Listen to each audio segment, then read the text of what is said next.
Hey everyone, welcome back to the channel. My name is John and this is your Modern Tech Breakdown.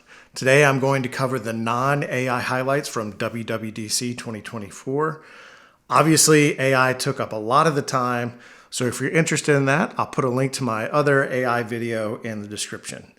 All right, let's jump into it. First up was Vision OS. The Apple Vision Pro just came out in February, but Apple is already pushing out some updates for it. The first update is the ability to view spatial photos taken with the iPhone to get a kind of an immersive 3D effect. Looks pretty cool. Also, there will be a few new control gestures for the Vision Pro. One will be able to return you to the home screen, another open the control center. Additionally, one of the cool features of Vision OS is that you can look at your Mac screen and have that screen become a virtual screen within Vision OS.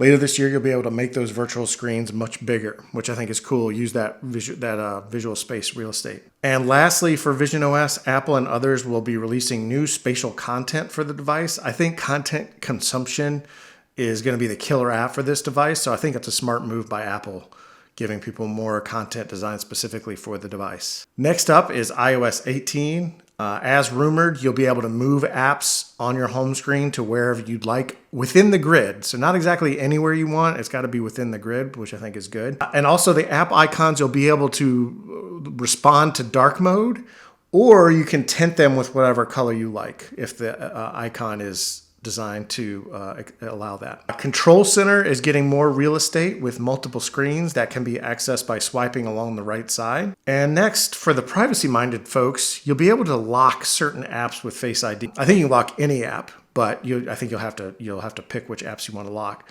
But meaning basically that you'll have to show your face to open the app. Probably one of the most rumored updates is related to messages. Apple will be bringing tapbacks with any emoji, not just, I think it's maybe five or six that you can do now, but with the new update, you'll be able to do any emoji. And we'll be giving users the ability to schedule when to send a message in the future. And lastly, for messages, formatting text, bold, italics, and underline. The Apple Maps app will be getting topographic maps for trails and parks, which will kill a few third-party apps. My condolences to those teams. You've been Sherlocked. The Wallet app will be getting the ability to exchange Apple Cash without exchanging email addresses, etc. I think the way it looks is that it'll be kind of the bump to share contact feature. It'll be similar to that. We'll see. And then lastly, for iOS, the Photos app is getting a total redesign. Next up was Audio and Home. Two cool updates here. First, you'll be able to respond to a question from Siri by just nodding or shaking your head no. If you're wearing AirPods, I'm not sure if it was any AirPods or just the AirPod Pros. Second, if you jump backwards while watching something on Apple TV, it'll automatically turn on closed captions. Not sure if it'll turn them off after a certain amount of time, but it will turn them on. This is really handy for folks like me. I don't like to have the closed captions on all the time, but sometimes it's hard to hear a segment of dialogue, so you want to jump back. That's a really cool feature. Next is watchOS. The Apple Watch will be getting a training mode that can track your training load over a workout, as well as a new Vitals app that, oddly enough, tracks your vital signs.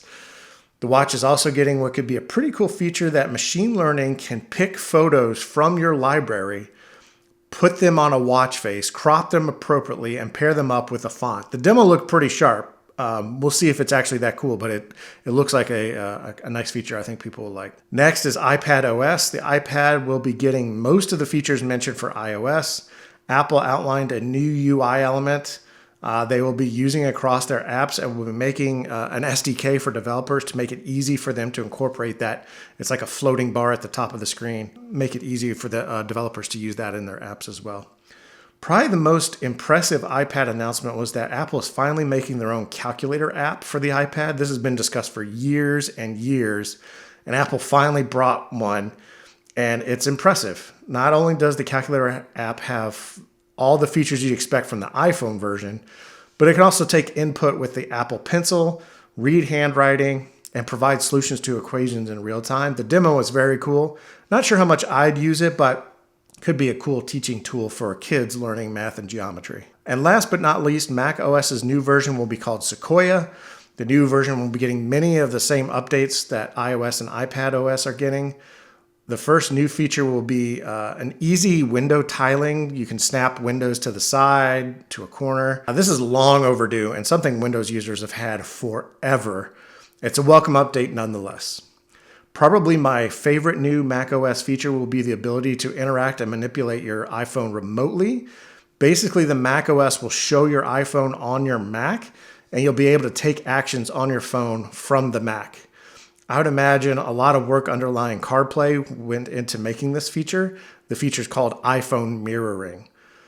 And lastly, the Mac is getting a full-blown passwords app that will be available across Apple devices as well as Windows. So this looks like Apple's versions of 1Password or similar apps. So again, my condolences to those teams. That's going to take a hit. Whew, that was a lot of ground we just covered. I did leave out some smallish updates. I didn't cover absolutely everything. I want to keep this video reasonably short. If there's a topic you'd like to go into more detail on, please leave a comment. And as always, please like and subscribe, and I'll catch you next time. Thanks.